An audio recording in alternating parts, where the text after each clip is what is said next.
பௌத்த சிங்கள அரசியல் ஒரு பொது நிகழ்ச்சி நிரலில் நகர்ந்து கொண்டிருக்கிறது என்பதற்கு அன்றகுமார வந்ததுக்கு பிறகு நடக்கிற நிகழ்ச்சி நிரல் மிக வெட்ட வெளிச்சமான உண்மை. அவங்க தமிழர் தாயகத்தை கபலீகரம் செய்கிறது, பௌத்தமயமாக்குறது, இதுல அவங்க எல்லாரும் தெளிவா இருக்கிறாங்க. அவங்களுக்கு ஒரு பொது அஜெண்டா இருக்கின்றத அது அன்றகுமாரனுடைய இந்த வர்த்தமானி அறிவிப்புகள், நிலங்கள் அபகரிக்கிறது, சட்டவிரோத விகாரை பற்றி விதமான நடவடிக்கையும் எடுக்காமல் இருக்கிறது எல்லாமே சரியான உதாரணங்கள். அதை புரிஞ்சு கொள்ளணும். நான் இன்றைக்கு தையிட்டியில இருக்கிற விகார சட்டவிரோதம். அது எந்த வகையில பார்த்தாலும் அது சட்டவிரோத விகாரை. ஏன் ஒரு ஜனாதிபதியால அது சட்டவிரோத விகாரை என்று சொல்ல முடியல?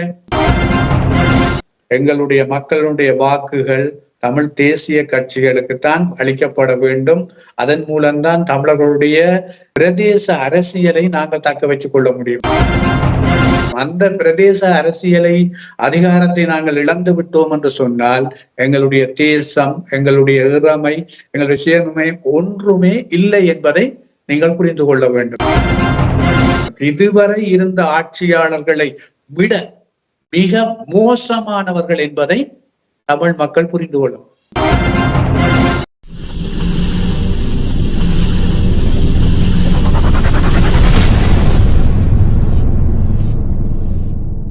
அன்பான உறவுகளுக்கு வணக்கம். நீங்கள் பார்த்துக் கொண்டிருப்பது அரசியல் ஆய்வுக்களம். அரசியல் ஆய்வுக்களத்தில் இன்று சிறப்பு அரசியல் ஆய்வுகளுடன் இருக்கின்றோம். எஸ்எஸ் தொலைக்காட்சி மூலம் சிறப்பாக பல வருடங்களாக இணைந்திருக்கின்ற திரு சபா கோதாஸ் அவர்கள். இவர் இலவஞ்சாழ் மாவட்ட அமைப்பாளராகவும் வரலாற்று ஆசிரியராகவும் வடக்கு மாகாண சபையின் முன்னாள் உறுப்பினராகவும் இன்னும் பன்முகப்பட்ட ஆளுமையோடு இருக்கின்ற சபா கோதாஸ் அவர்களை இணைத்துக் கொள்கின்றோம். வணக்கம் சபா கோதாஸ்.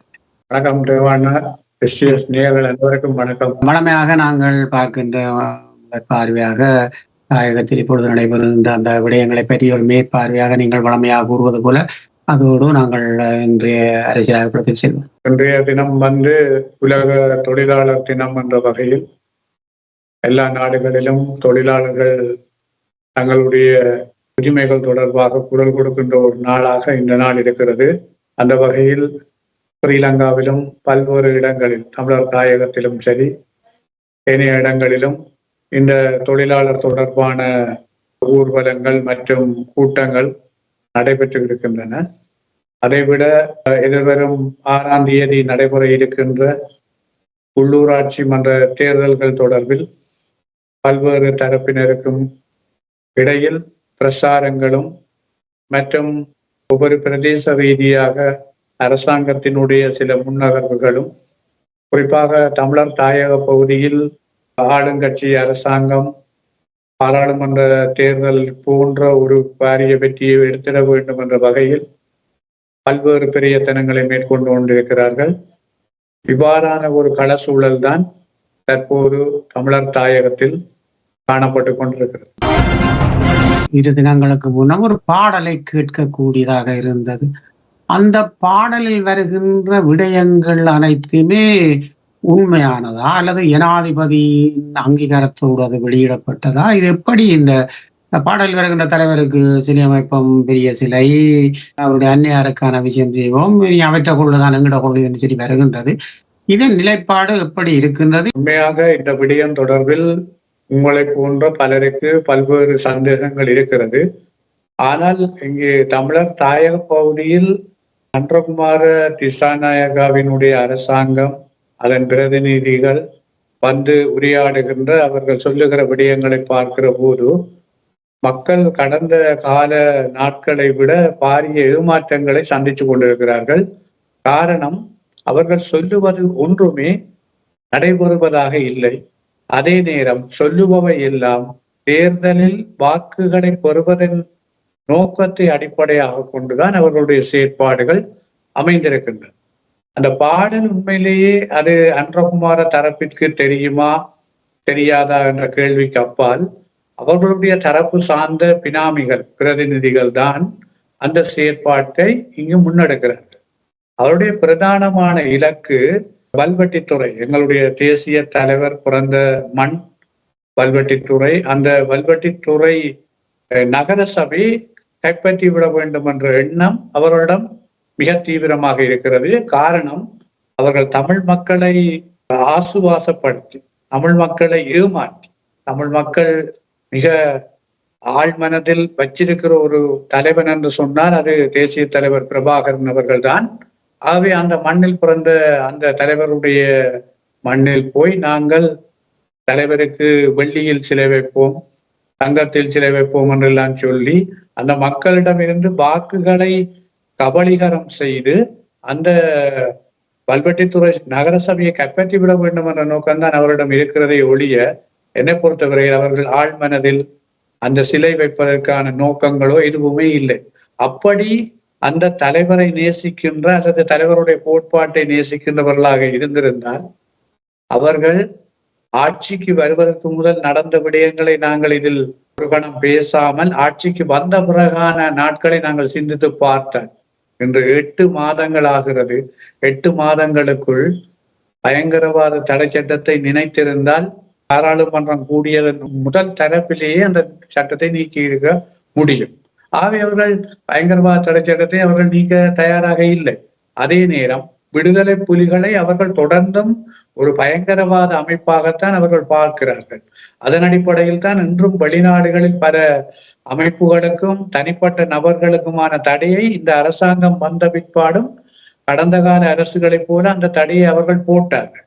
ஆகவே அவர்கள் விடுதலை புலிகளை ஆழமாக நேசிப்பவர்கள் அல்ல. அவர்கள் விடுதலை புலிகளை ஆழமாக நேசிப்பது போல பாசாங்கு பண்ணி விடுதலை புலிகளினுடைய இருப்பையும் அவருடைய வரலாறுகளையும் முற்றுமுழுதாக துடைத்தளிக்கிற நோக்கம்தான் அவருடைய நோக்கம்.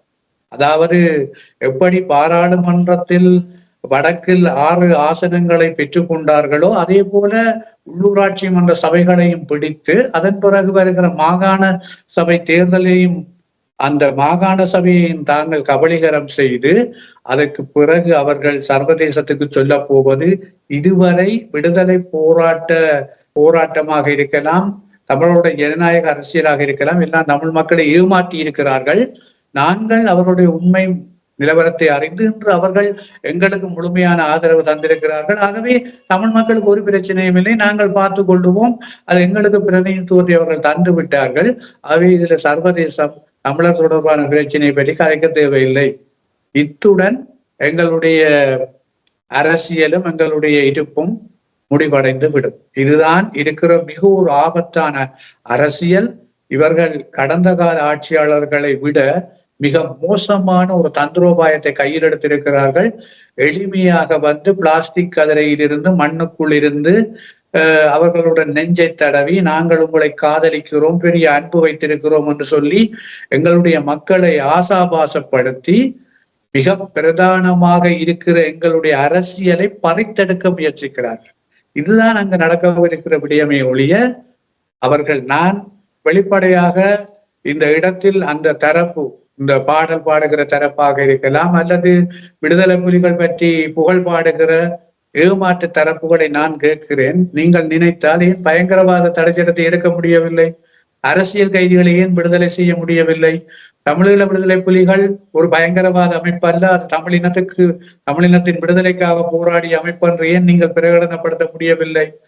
ஏன் யுத்தம் முடிந்து 16 ஆண்டுகள் கழிந்தும் வெளிநாடுகளில் இருக்கிற அமைப்புகளுக்கும் தனிப்பட்ட நபர்களுக்கும் தடை விதித்தவர்களை ஒரு பயங்கரவாத பட்டியலுக்குள் நீங்கள் போட்டு வைத்திருக்கிறீர்கள்? ஆகவே இப்படி பல விடயங்கள் இருக்கு. நிலங்கள், எவ்வளவு நிலங்கள் இன்றைக்கு மாவீர துயிலும் இல்லங்களில் இராணுவம் ஆக்கிரமிச்சு இராணுவ நிரந்தர கேம்புகளை அமைச்சிருக்கணும். விடுதலை புலிகளில் பாசம் இருந்தாலே அந்த கேம்புகள் துயிலும் இல்லங்களில் இருக்கிற கேம்புகளை இட்டவரை அகற்றியது. இப்படி நாங்கள் பல கேள்விகளை கேட்க இயலும். ஆகவே எல்லாமே என்னை பொறுத்தவரையில தமிழர் தலையில மிளகாய் அரைத்து விட்டு இந்த அரசியலை கபலீகரம் செய்யலாம் என்று இந்த ஆட்சியாளர்கள் நினைக்கிறார்கள். இன்று கூட அதாவது இந்த நாட்டின் தொழிலாளர் தினத்தில் அவர்களுடைய பேச்சு வடக்கு கிழக்கு மக்களை நோக்கித்தான் அவர் பேசிக் கொண்டிருக்கிறார். அவ்வளவு பாசம், அவ்வளவு இரக்கம் அவர்களுக்கு நினைச்சு பார்க்க முடியாது. வடக்கு கிழக்கு மக்கள் தங்கள் நினைத்ததை விட தங்களை புரிந்து கொண்டு விட்டார்களாம். அப்படியாக அவர் பேசுகிறார். வடக்கில் அவர்கள் எடுத்த வாக்கு எண்ணிக்கை எல்லோரும் தெளிவாக புரிந்து கொள்ள வேண்டும். 24% வாக்குகளைத்தான் MPP பெற்றதை ஒழிய மிகுதி வாக்கு அத்தனையும் தமிழ் தேசிய கட்சிகளுக்கு பிரிந்து வாக்குகள் விழுந்தபடியால் தான் MPPக்கு அவ்வளவு சந்தர்ப்பம் அங்கு கிடைக்க பெற்றது. ஆகவே நாங்கள் தொழில்நுட்ப ரீதியான முறைகளையும் அதில் பார்க்க வேண்டும். ஆகவே இந்த விடயத்தில் இந்த உள்ளூராட்சி மன்ற தேர்தலில் வெளிநாடுகளில் இருக்கிற உறவுகள் ஒன்றை புரிந்து கொள்ள வேண்டும். உள்ளூராட்சி மன்றங்கள் என்பிபியிடம் செல்லுமாக இருந்தால் எங்களுடைய அரசியல் நிரந்தரமாக முடிவடைந்துவிடும். ஏனென்றால் அதை தெளிவாக நான் சொல்ல வேண்டும். உள்ளூராட்சி மன்றங்களிடம்தான் நில அதிகாரமும் நிதி அதிகாரங்களும் சகல அதிகாரங்களும் உள்ளூராட்சி மன்றத்திடம்தான் இருக்கிறது. ஆகவே அங்கு இதுவரை சட்டவிரோதமாக அமைக்கப்பட்ட விகாரையாக இருக்கலாம், இராணுவ முகாம்களாக இருக்கலாம், அல்லது அரசாங்கத்தினுடைய சட்டவிரோத செயற்பாடுகளாக இருக்கலாம். இவை எல்லாமே சட்ட ரீதியான அங்கீகாரம் பெற்றுவிடும். அந்த சபைகள் எம்பிபியிடம் போகுமாயிருந்தால் ஒரு கிழமைக்குள் நடக்கும். உதாரணமாக யாழ்ப்பாணத்தில் காங்கேசன்துறை தையிட்டியில் இருக்கின்ற திஸ்ஸ விகாரை வலிவடக்கு பிரதேச சபை எம்பிபியிடம் போகுமாயிருந்தால் அடுத்த கணமே அது சட்ட ரீதியான விகாரையாக மாறிவிடும். உண்மையில அது சட்டவிரோத விகாரை. அதைவிட முல்லைத்தீவில் செம்மலையில் இருக்கிற நீராவி அடியில் இருக்கிற விகாரையாக இருக்கலாம், வெடுக்குநாரி மலை சம்பந்தப்பட்ட விவகாரமாக இருக்கலாம், அல்லது திருவோணமலையில் கன்னியாய் விவகாரமாக இருக்கலாம். இப்படி பல விடயங்கள் இருக்கு. இவையெல்லாம் சட்ட ரீதியான விடயங்கள் என்று சொல்லி ஏலவே வழக்குகளும் இருக்கிறது, அது தொடர்பான போராட்டங்களும் இருக்கிறது. ஆகவே இவை எல்லாவற்றுக்குமான ஒரு சட்ட ரீதியான அங்கீகாரத்தை இந்த அரசு எடுக்க நினைக்கிறது. அவை இதுதான் ஒரு ஆபத்தான விடயம். அது தமிழ் தேசிய கட்சிகள் யாராக இருக்கலாம், அவர்களுக்குள் அடிபடலாம். ஆனால் அவர்களிடம்தான் அந்த சபை இருக்க வேண்டும். இதில் நாங்கள் ஒன்றை தெளிவாக விளங்கிக் கொள்ள வேண்டும். எங்களுக்குள் இருக்கிற வகையை கொண்டு எதிரியிடம் கொடுத்து எங்களை முற்றாக அளிக்கிற ஒரு நிலைக்கு நாங்கள் செல்லுவிடக் கூடாது. ஆகவே இதில் நான் தெளிவாக சொல்லக்கூடியது ஒன்று, இந்த தேர்தலில் எங்களுடைய மக்களுடைய வாக்குகள் தமிழ் தேசிய கட்சிகளுக்குத்தான் அளிக்கப்பட வேண்டும். அதன் மூலம்தான் தமிழர்களுடைய பிரதேச அரசியலை நாங்கள் தக்க வச்சுக் கொள்ள முடியும். அந்த பிரதேச அரசியலை அதிகாரத்தை நாங்கள் இழந்து விட்டோம் என்று சொன்னால் எங்களுடைய தேசம், எங்களுடைய இறமை, எங்களுடைய சுயமை ஒன்றுமே இல்லை என்பதை நீங்கள் புரிந்து கொள்ள வேண்டும். இதுவரை இருந்த ஆட்சியாளர்களை விட மிக மோசமானவர்கள் என்பதை தமிழ் மக்கள் புரிந்து கொள்ளும். தலைவரின் பாடலில் வருகின்ற வரிகள் அனைத்தும் தலைவரை போல இவர்கள் ஒரு பிரமாண்டத்தை ஜனாதிபதியை காட்ட இருக்கின்றார்கள் என்பது அதில் தெரிகின்றது. அங்கே நிறைவாக கூறப்பட்டிருக்கின்ற அந்த பாடல் விடயத்தில் நீங்கள் எங்களுக்கு வாக்களியுங்கள், இவையெல்லாம் செய்வோம். இது ஒரு ஏமாற்று படலமாகவே இருக்கின்றது. நீங்கள் கூறவே இது எவ்வளவு காலம் மீண்டும் நிலைக்கப் போகின்றது? எங்களுக்கான விடிவுக்கான நீங்கள் கூறியது போல தமிழ் மக்கள் இணைந்திருந்து உதாரணத்துக்கு தமிழரசு கட்சியில் இன்று இருக்கின்ற நாசகாரர்கள் என்று கூட சொல்லலாம். அந்த நாசகாரர்கள் இணைவதற்கு இல்லாமலுக்கு எங்களுடைய மக்களை மீண்டும் ஒரு பாரிய பாழும் குழியில் தள்ளுவதற்கு இருக்கின்றார்கள். ஜேவிபி என்று சொல்லப்படுகின்ற இந்த அன்றகுமார தலைமையிலான அரசாங்கம் அவர்கள் உண்மையிலேயே அவர்கள் என்பிபி என்ற பெயரில் வந்தது ஒரு மூடி போட்டுத்தான் அவர்கள் ஆட்சிக்கு வந்தவர்கள். இப்பொழுது அவருடைய உண்மை முகம் வடிவாக தெரிய வந்திருக்கிறது. என்ன செய்யும் என்ன செய்யாது என்ற விடயங்கள் எல்லாவற்றையும் அவருடைய செயற்பாடுகளின் மூலமாக காணக்கூடியதாக இருக்கு. உண்மையிலேயே அன்றகுமார ஒரு பாரிய திட்டமிட்ட குழுவினால் வழி நடத்தப்படுகிறது. அவருக்கு நிறைவேற்ற அதிகாரம் இருக்கிற போது அவர் நினைத்தால் எத்தனையோ விடயங்களை செய்யலாம். நிறைவேற்ற அதிகாரம் அவரிடம் கையில தான் இருக்கிறது. ஆகவே அவர் நினைத்தால் இந்த அரசியல் கைதிகளை விடுதலை செய்வித்திருக்கலாம். நிலங்களை என்று கூட பெரிய வேதனையான விடயம் என்னவென்றால், வலிவடக்கில் காங்கேசன்துறை பகுதியில் பரத்துறையில் நிலம் விடுவிப்பதாக அறிவிக்கப்பட்டிருக்கு. ஆனால் விடுவிக்கப்பட்ட நிலத்துக்குள் மக்கள் செல்ல முடியாதென்று அங்கு அறிவுறுத்தப்பட்டிருக்கிறது. ஆகவே எவ்வளவு ஒரு பட்டு மோசமான ஒரு அயோக்கியத்தனமான செயற்பாடு என்பதை எங்களுடைய மக்கள் புரிஞ்சு கொள்ளும். அதாவது நிலம் விடுவிப்பு என்பதற்கு அப்பால் மக்கள் செல்ல முடியாது என்று சொன்னால் அது நிலம் விடுவிப்பா அல்லது என்ன? அது மாத்திரமல்ல, இந்த நேரத்தில் கூட தாயக பகுதியில் நிலங்களை அபகரிக்கிற வர்த்தமானி வெளிவிடப்பட்டிருக்கிறது நேற்று.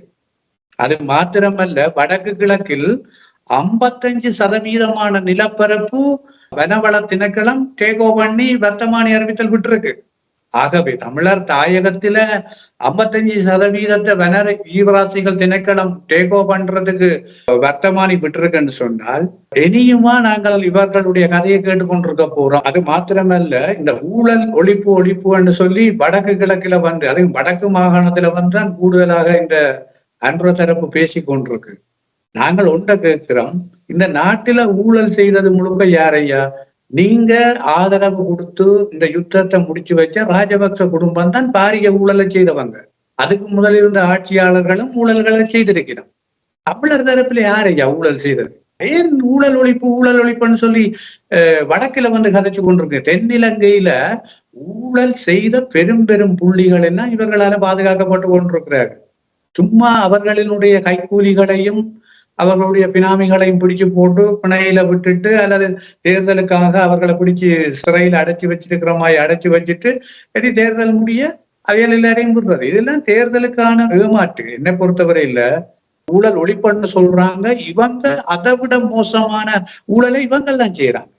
இன்னைக்கு எம்பிலிப்பிட்டிய பிரதேச சபை அன்றகுமார ஜனாதிபதியான பிறகு அது பிரதேச சபை, அந்த தேர்தல் நடந்து பிரதேச சபை வந்தது ஆட்சிக்கு, வேண்டிய ஆட்சி. அங்க கூட ஊழல் நடந்திருப்பதாக இன்றைக்கு பாரிய விமர்சனங்கள் எதிரணியால முன்வைக்கப்பட்டிருக்கு. ஆகவே ஊழல் ஒழிப்பண்டு சொல்லிக் கொண்டிருக்கிற அரசாங்கம் இன்றைக்கு எத்தனையோ ஆயிரம் வாகனங்கள்ல தன்னுடைய ஆதரவாளர்களை ஏற்றி கொழும்புல பெரிய கூட்டங்கள் நடத்துற. இவர்களுக்கு எல்லாம் எங்க இருந்து நிதி வருது? இது யார் கொடுக்குறது? கடந்த கால ஆட்சியாளர்களை எப்படித்தானே நீங்க விமர்சிச்சீங்க? எங்களை பொறுத்தவரையில எல்லாருமே ஊழல்வாதிகள் தான். இதுல நீங்க சொல்லிக் கொண்டிருக்கிற இவ்வளவு பேரும் சும்மா கார்ல வந்து வாகனத்துல வந்திருக்கிறோம், பிளைட்ல வரையில நாங்க நார்மல் சாதாரண உடையோட அணிஞ்சு வந்திருக்கிறோம்னு சொல்றதெல்லாம் வந்து எங்களை மக்களை ஏமாற்றவே இல்லை. எங்களை மக்களை ஏமாற்ற முயற்சிக்கிறோம். ஆகவே இந்த விவகாரத்துல மக்கள் தெளிவா புரிஞ்சு கொள்ளணும். ஊழல்ன்றது தென்னிலங்கையில மிகப்பெரிய பெரிய தலைவர்கள் செய்திருக்கிறார். அந்த ஊழல்வாதிகள் எவரையும் நான் இந்த STS தொலைக்காட்சியில சொல்றேன், எவரையும் இவர்களால எந்த காலத்திலையும் பிடிச்சு அடக்கிறார். ஏனென்றால் அவர்களை பிடிச்சால் இவருடைய ஆட்சி தான் ஆடும். அதுதான் அங்க இருக்கிற நிலவரம். அந்த ஊழல் பெரிய பெரிய இந்த நாட்டில் நடந்த பெரிய பெரிய ஊழல், பெரிய பெரிய சதிகள், பெரிய பெரிய குண்டுவெடிப்புகள் எல்லாவற்றுக்கும் பின்னால இவர்கள் இல்லை, இவர்களோட சேர்ந்து இந்த வெளிநாட்டு சக்திகளும் இருக்குது. ஆகவே அந்த சக்திகள் தான் இங்க ஆட்சி மாற்றத்தை செய்து கொண்டிருக்கு. அந்த சக்திகளுக்கு உடன்பாடா இருந்தவர்களை இவர்கள் ஜெயில தூக்கி போட்டுட்டு ஒரு நிமிஷம் தானே நிம்மதியா இருக்கிறார். ஆகவே இவர்கள் எங்கட மக்களை ஏமாற்றிக்கணும். இன்றைக்கு பிள்ளையான தூக்கி போட்டுரும். பிள்ளையான் நல்லவன் இல்லை, ஆனா பிள்ளையான வச்சு நடத்தினவன் முழுக்க சிங்களம். மைந்த குடும்பம் தான் வச்சு நடத்தின. இன்னைக்கு மைந்த குடும்பம் வேணிய தரப்பினர் தான் நடத்தின. இன்றைக்கு அவர்களை ஏன் தூக்க முடியுது? உயிர்த்த ஞாயிறு பிரச்சனைக்கு எல்லா ஆதாரங்களும் இருந்தும் ஏன் நீங்க இதுவரை அரெஸ்ட் பண்ணல? நீங்கள் எதிரணியில இருக்கீங்கல்ல, இந்த அன்றகுமார பார்லிமெண்ட்ல பேசாத பேச்சே இல்லை. ஆதாரங்கள் எல்லாவற்றையும் கொண்டு வந்து பேசின. அதாவது ஜனாதிபதி தேர்தல் பிரச்சாரத்துல சொன்னா தான் வந்தா 48 மணித்தியாலத்துல பொருட்களின் விலைகள் எல்லாம் குறைப்பேன்னு சொல்லி. இன்றைக்கு கடந்த ஆட்சி ஊழல் செய்த ஆட்சியில தேங்காய் 60 ரூபா வித்தது, இன்றைக்கு தேங்காய் 300 ரூபா. ஊழல் செய்த ஆட்சியில 1 கிலோ உப்பு 40 ரூபா வித்தது, இன்றைக்கு 1 கிலோ உப்பு வந்து 320 ரூபா. ஊழல் நடந்த ஆட்சி காலத்துல 1 கிலோ அரிசி 160 ரூபா வித்தது, இன்றைக்கு 300 ரூபா. சாதாரணமான மக்களின் வாழ்க்கை எங்க கொண்டு விட்டு இருக்கிறீங்க? தேங்காய் வெளியேறதுக்கு என்ன காரணம் என்று கேட்டா குரங்கு சாப்பிட்டுட்டான்னு சொல்றீங்க. இப்படியான ஒரு மிக கேவலமான, என்ன பொறுத்தவரையில உலகத்துல இப்படி ஒரு ஆட்சியாளர்கள் பொருள் இழப்பீட்டுக்கோ அல்லது ஒரு பொருள் பாதிப்புக்கோ காரணம் சொன்னது கிடையாது. கரண்ட் இல்லையேண்டா அது குரங்கு பாஞ்சு கரண்ட் இல்லாம போயிட்டேன். இப்படி மக்களை வந்து ஏமாற்றி ஆட்சி செய்யலாம்னு சிந்திக்கிற மக்கள் விழிப்படையும். எங்களை பொறுத்தவரையில நான் சொல்லக்கூடியது சிங்கள மக்களுக்கு நாங்க சொல்ல வேண்டிய தேவையில்லை. தமிழ் மக்களுக்கு, வடக்கு கிழக்கில் இருக்கிற தமிழ் மக்களுக்கும் புலம்பெயர்ந்த தேசத்தில் இருக்கிற தமிழ் மக்களுக்கும் நான் ஒன்று தெளிவா சொல்றேன். அதாவது வந்து எங்களுக்குள்ள விருப்பு வெறுப்புகள் இருக்கலாம், ஏற்ற இறக்கங்கள் இருக்கலாம், ஏற்ற தாழ்வுகள் இருக்கலாம். ஆனால் எங்களுடைய அரசியலை நாங்கள் தான் செய்யவும். ஒரு கட்சியை விரும்பலைன்னா இன்னொரு தமிழ் தேசிய கட்சிக்கு நீங்க ஆதரிச்சு அவங்களை இந்த பிரதேச சபைகளை ஆள்றதுக்கு நீங்க விடுங்க. அப்பதான் நாங்கள் இதுவரை செய்த போராட்டத்தின் தியாகங்கள், இதுவரை எங்களுடைய இருப்பு சம்பந்தமாக பேசிக்கொண்டிருக்கிற விடயங்கள் எல்லாத்தையும் தக்க வைக்க முடியும். ஆகவே வெறுமனே நாங்கள் சந்தர்ப்பவாதிகளாக மாறக்கூடாது. புலம்பெயர்ந்த தேசத்தில கிட்டத்தட்ட அர்ப்பணிப்பாளர்கள் ஏராளமான பேர் இருக்கணும். தங்களை அழிச்சவர்கள், விடுதலை போராட்டத்துக்காக தங்களை உழைப்புகளை தியாகம் செய்தவர்கள் இருக்கிறார். அதைவிட விடுதலை போராட்டத்தை வைத்து தங்களை வளம்படுத்தியவர்களும் இருக்கிறார். அவை இந்த வேறுபாடை பற்றி நாங்கள் இப்ப பேசிக் கொள்ளாம நாங்கள் இல்லாம சேர்ந்து இந்த தாயகத்தில் இருக்கிறாக்களை தமிழ் தேசிய கட்சிகளுக்கு வாக்கு போடுங்க, இதுதான் எங்கட இருப்பை தக்க வைக்க முடியும். கடந்த தேர்தலில் தவறு நடந்துட்டது. தமிழ் கட்சிகளின் ஒற்றுமையின்மை, அதுல பிரதானமாக தமிழரசு கட்சியின் மிக மோசமான ஒரு அரசியல் வங்குரோத்து தன்மை ஆகியவற்றின் காரணமாக நாங்க பலவீனப்பட்டுட்டோம். இனியும் நாங்கள் தேர பார்த்து விடக் கூடாது என்று தெளிவா சொல்லி தமிழர் தாயகத்தில் இருக்கிற மக்களை தமிழ் தேசிய கட்சிகளுக்கு போட சொல்லுங்க. இதைத்தான் நான் உங்கள்கிட்ட தலைவாக கேட்கிறேன். ஏனென்று சொன்னா இதை நாங்க இழந்துட்டோம்டா நாங்கள் இங்க தமிழர் தாயகத்துல மட்டுமல்ல வெளிநாடுகள்லையும் நாங்கள் நிரந்தர அடிமைகளாக வேண்டி வரும். இன்றைக்கு தமிழர் தாயகம் ஒன்று இருக்கிறபடியாலதான் வெளிநாட்டில் இருக்கிற அத்தனை பேரும் மிடுக்கா இருக்கக்கூடியதா இருக்கு. எங்களுக்கு ஒரு தாயகம் இருக்கு, நாங்களும் ஒரு தேசிய இனம், அந்த நாட்டுல நாங்களும் ஒரு நீண்ட வரலாறு கொண்ட இனம் என்று சொல்லி நெஞ்ச நிமித்தி கதைக்கக்கூடியதாக இருக்கு. இன்றைக்கு கனடிய அரசாங்கத்துல எங்களுடைய பார்லிமெண்டேரியன் 3 பேர் வந்திருக்கிறார்கள் என்று சொன்னால் அது எங்களுடைய மக்களுடைய பலம். ஆகவே இந்த பலத்தை நாங்க தாயகத்துல பேணி கொண்டோம் என்று சொன்னால்தான் ஒவ்வொரு புலம்பெயர்ந்த தேசத்திலேயும் நாங்க பலமா இருக்கலாம். இதை மறந்துடாமல் எல்லாரும் கண்டிப்பாக நான் சொல்றேன், 6ஆம் தேதி வாக்களிக்கல நான் இன்ன கட்சிக்கு, நான் ஒரு கட்சி சார்ந்தவன், எந்த கட்சிக்கு போட சொல்லி தமிழ் தேசிய கட்சிகள்ல ஒரு கட்சிக்கு போட சொல்லும். என்பிபிக்கு போட வேண்டாம்னு சொல்லுங்க. ஏனென்றால் என்பிபியில எனக்கு எந்த கோபதாபம் இல்லை, அவர்களுக்கு கொடுக்கல் வாங்கலும் இல்லை. ஆனால் அவர்கள் எங்கட மக்களை கதைகளாக சொல்லி சொல்லி மக்களை ஏமாற்ற முயற்சி, எந்த விதமான முன்னேற்றமும் இல்லை. நல்லாட்சி அரசாங்கம் வந்தது, அதுல பல குறைகள் இருக்கலாம். 100 நாள்ல நடந்த வேலை திட்டம் ஏராளம்.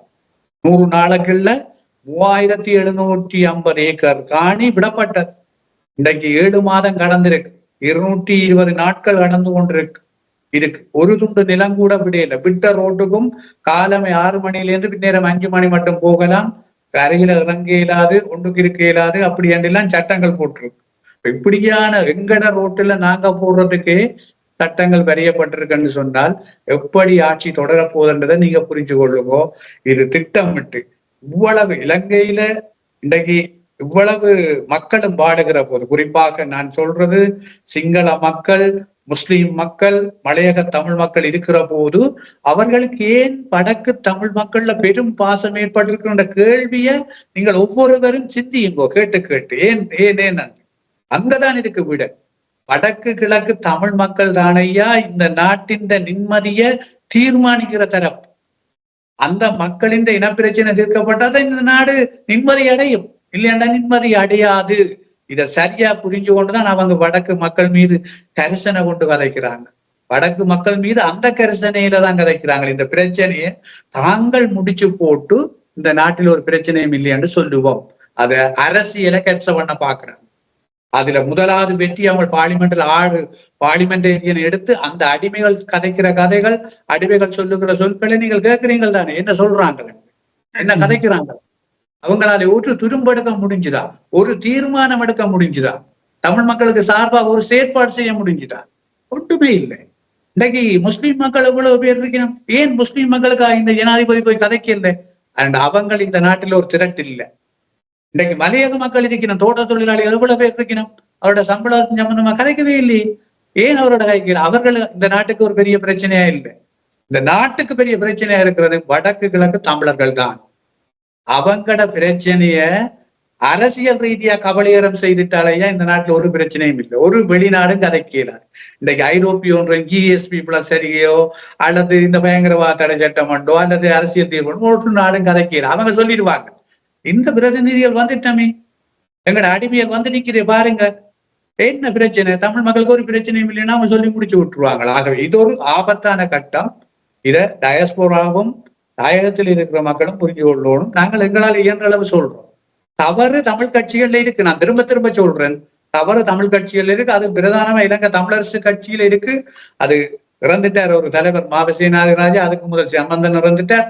அவர்களை விட இப்ப இருக்கிறார்கள் அதை விட மோசமான ஆக்கள். ஆகவே அது சரியான நிலப்பாட்டுக்கு வர வேணும் என்று சொன்னால் தமிழ் தேசிய கட்சிகள் என்று 2-3 தரப்பு இருக்குது. அந்த தரப்புகளுக்கு வாக்களிக்க சொல்லுங்க, வாக்களிச்சு அதை பலப்படுத்த சொல்லுங்க.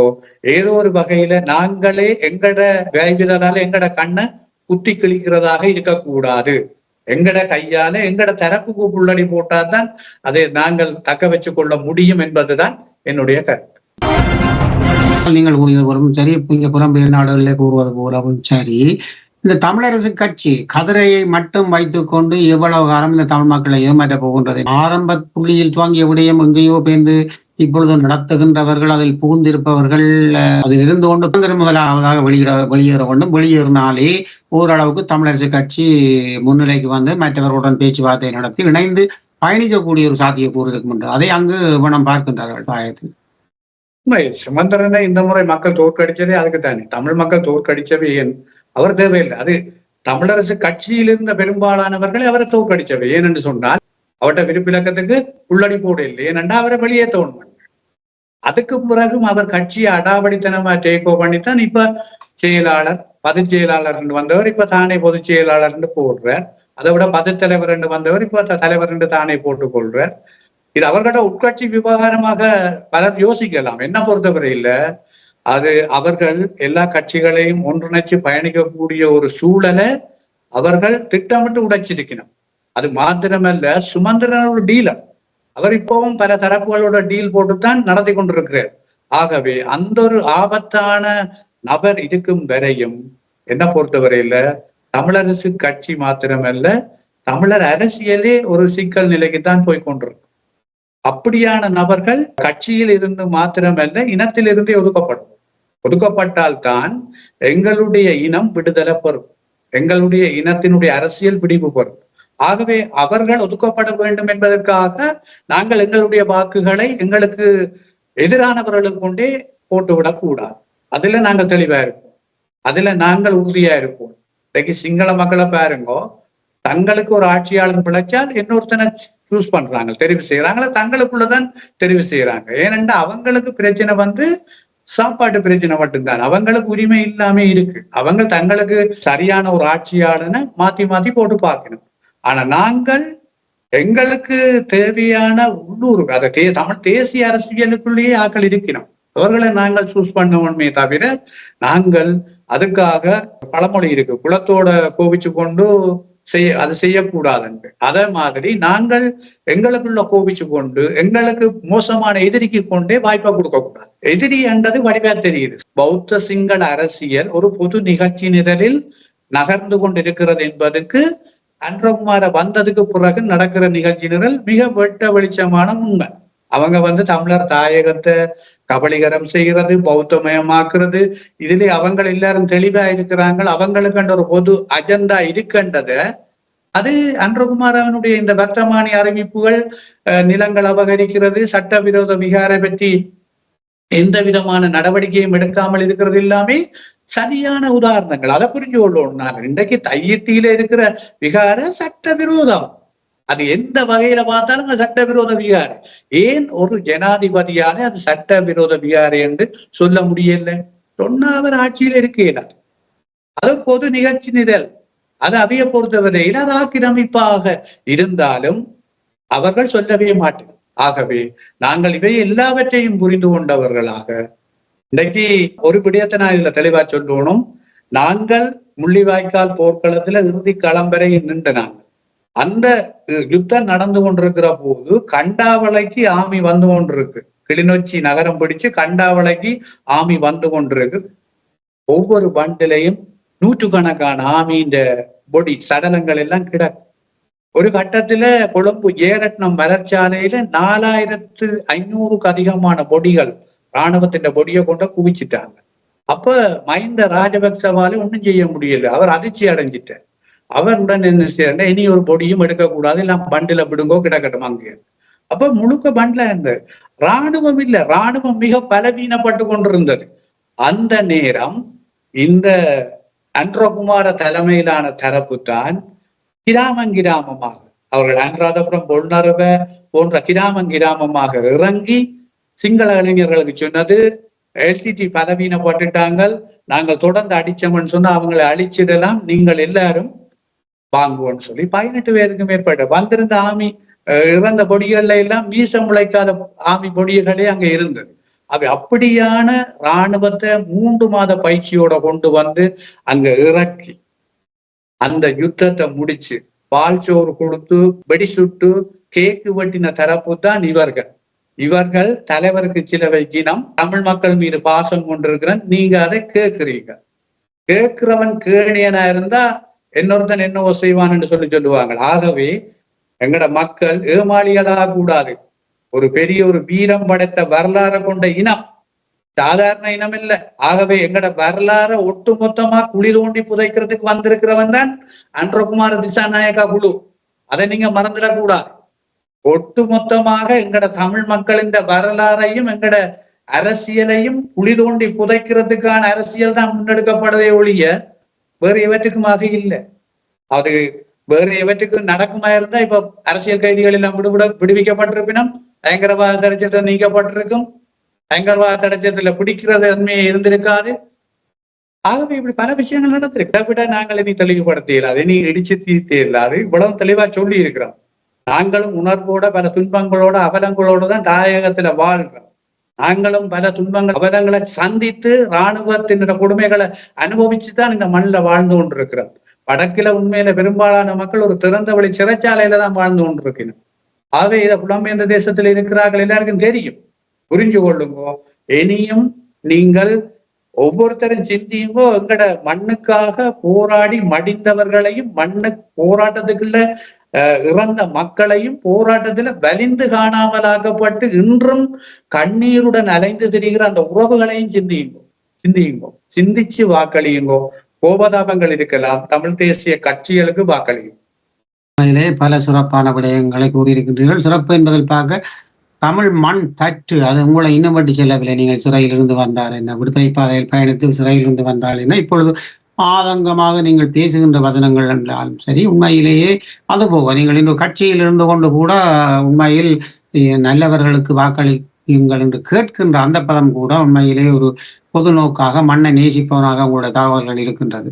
நீங்கள் கூறியதோடு சேர்ந்து உண்மையிலேயே இன்னும் ஒரு பக்கமாக பார்ப்போமா இருந்தால் இந்த யூடியூப் எனப்படுகின்றதில் எங்களுடைய தாயக நிகழ்வுகளை எல்லாம் அளிக்கின்ற இவர்கள் உண்மையிலேயே அதற்கான நிலைப்பாட்டை தவிர்த்து கொண்டு, அதாவது அதுகளை எல்லாம் அளிக்காமலுக்கு நீங்கள் அங்கே முன் கூறிய போல பல தகவல்களை, அதாவது இந்த தடைகளை எடுக்க வேண்டும், இப்படியான பாட்டை வெளியிடுறது. நீங்கள் முதல் அதுக்கான செயல்பாட்டை செய்யுங்கள். செயல்பாட்டை செய்து கொண்டு அண்மையில் அன்னை போது இந்த நினைவேந்தலுக்கு கூட சீலன் அவர்களை பலமுறை நீதிமன்றத்தால் போலீஸை அனுப்பப்பட்டது. ஏன் இப்படி எல்லாம் ஒரு அடாவடித்தனம்? தமிழ் மக்கள் என்பது அவ்வளவு ஒரு சாதாரணமான மனிதர்களாக போனார்களா, அல்ல தமிழ் மக்களை கேட்க ஒருத்தரும் இல்லை என்கின்ற அந்த நிலையா என்பது பெரிய ஒரு கேள்விக்குரிய விடயமாக இருக்கின்றது. அதுபோல் சபா கோதாஸ் அவர்கள் கூறியது போல யாராவது தமிழ் கட்சிக்கு நீங்கள் வாக்களியுங்கள். உங்களுக்கு பிடிக்காதவர்களை தவிர்த்து யாருக்கென்றாலும் வாக்களிப்பதன் மூலம் தமிழ் மக்கள் நாங்கள் உண்மையிலேயே இணைந்திருந்து எங்களுக்கான அரசியலையும் எங்களுக்கான பேசுபொருளையும் கொண்டு வர வேண்டும். சபா கூறியது போல இன்னொரு பக்கம் இப்பொழுது இந்த இவர்களுக்கான வெல்லும் ஒரு தகமையை நீங்கள் வழங்கி விட்டீர்கள் என்றால் ஜெனீவாவில் துவக்கம் அனைத்திலும் நாங்கள் வென்று விட்டோம், தமிழ் மக்கள் எங்கள் பக்கம் இருக்கின்றார்கள் என்ற இதோடு நாங்கள் எங்கு சென்றாலும் எங்களுடைய பேச்சை பேசுவதற்கு ஒரு இடமில்லாத களமாக போய்விடும். அந்த வகையிலே சபா கூறிய அத்தனை விடயங்களும் உண்மையானது. அந்த விடயத்தோடு நீங்கள் இணைந்து கொள்ளுங்கள். நீங்கள் எங்களுடைய பலமாக இருங்கள். பலமாக நாங்கள் எங்களை கரங்கள் பற்றாத பட்சத்தில் இன்னொருதன் காலில் நாங்கள் மீண்டும் ஒரு அடிமையாக இருக்க வேணும். சுமந்திரன் போன்றவர்கள் எங்களை அடிமைத்தனம் படுத்துவதற்காக இப்பொழுது கடந்த போராட்டம் 2009 பிறகு அவர்கள் செய்த சூழ்ச்சிகள் நாங்கள் பார்த்திருக்கிறோம். இந்த சூழ்ச்சிகளுக்குள் நீங்கள் உள்செயலாதீர்கள் என்று கேட்டுக்கொண்டு இன்றைய அரசியல் ஆய்வுக்களத்தில் இணைந்திருந்த சபா கோதாசுக்கும் இவ்வளவு ஆற்றுமை மிக்க தகவலோடு ஒரு பொது நிலையாக பேசியதற்கு நன்றி கூறிக்கொண்டு விடைபெறுகிறோம். நன்றி, வணக்கம் சபா. நன்றி. நன்றி. இதுவரை நீங்கள் பார்த்தது அரசியல் ஆய்வுக்களம். எங்களுக்கான அரசியலை, எங்களுக்கான தேவைகளை நாங்கள் பெற்றுக்கொள்ள வேண்டிய இருக்கின்றது. அதுவும் நாங்கள் பல சகாப்தமாக போராடி மீண்டும் நாங்கள் திரும்பியும் பழைய நிலைக்கு வந்திருக்கணும். அதில் அந்த போராட்டம் என்பது நாங்கள் உண்மையிலே இனராவியாக ரீதியில் போராடினாலும் எங்களை புலிகள் என்று கூறுவதும் பொய்கள் உரைப்பதும் இந்த அரசுகளுக்கு ஒரு கேட்டான விடயமாக போய்விட்டது. அதனால் விழித்தெழுந்து நீங்கள் உண்மையிலேயே அனைவரும் இந்த வருகின்ற இந்த எலெக்ஷனில் நீங்கள் எல்லோரும் எங்களுக்கான தேவையை பயன்படுத்துங்கள் என்று கூறிக்கொண்டு இன்றைய அரசியல் ஆய்வுக்களத்தில் இருந்த சபா கோதாசுடன் விடைபெறுகின்றோம். நன்றி, வணக்கம். பௌத்த சிங்கள அரசியல் ஒரு பொது நிகழ்ச்சி நிரலில் நகர்ந்து கொண்டிருக்கிறது என்பதற்கு அன்றகுமார வந்ததுக்கு பிறகு நடக்கிற நிகழ்ச்சி நிரல் மிக வெட்ட வெளிச்சமான உண்மை. அவங்க தமிழர் தாயகத்தை கபலீகரம் செய்கிறது, பௌத்தமயமாக்குறது, இதுல அவங்க எல்லாரும் தெளிவா இருக்கிறாங்க. அவங்களுக்கு ஒரு பொது அஜெண்டா இருக்கின்றத அது அன்றகுமாரவனுடைய இந்த வர்த்தமானி அறிவிப்புகள், நிலங்கள் அபகரிக்கிறது, சட்டவிரோத விகாரை பற்றி விதமான நடவடிக்கையும் எடுக்காமல் இருக்கிறது எல்லாமே சரியான உதாரணங்கள். அதை புரிஞ்சு கொள்ளணும். நான் இன்றைக்கு தையிட்டியில இருக்கிற விகார சட்டவிரோதம். அது எந்த வகையில பார்த்தாலும் அது சட்டவிரோத விகாரை. ஏன் ஒரு ஜனாதிபதியால அது சட்டவிரோத விகாரை என்று சொல்ல முடியல? எங்களுடைய மக்களுடைய வாக்குகள் தமிழ் தேசிய கட்சிகளுக்குத்தான் அளிக்கப்பட வேண்டும். அதன் மூலம்தான் தமிழர்களுடைய பிரதேச அரசியலை நாங்கள் தக்க வச்சுக் கொள்ள முடியும். அந்த பிரதேச அரசியலை அதிகாரத்தை நாங்கள் இழந்து விட்டோம் என்று சொன்னால் எங்களுடைய தேசம், எங்களுடைய இறமை, எங்களுடைய சுயமை ஒன்றுமே இல்லை என்பதை நீங்கள் புரிந்து கொள்ள வேண்டும். இதுவரை இருந்த ஆட்சியாளர்களை விட மிக மோசமானவர்கள் என்பதை தமிழ் மக்கள் புரிந்து கொள்ளும்.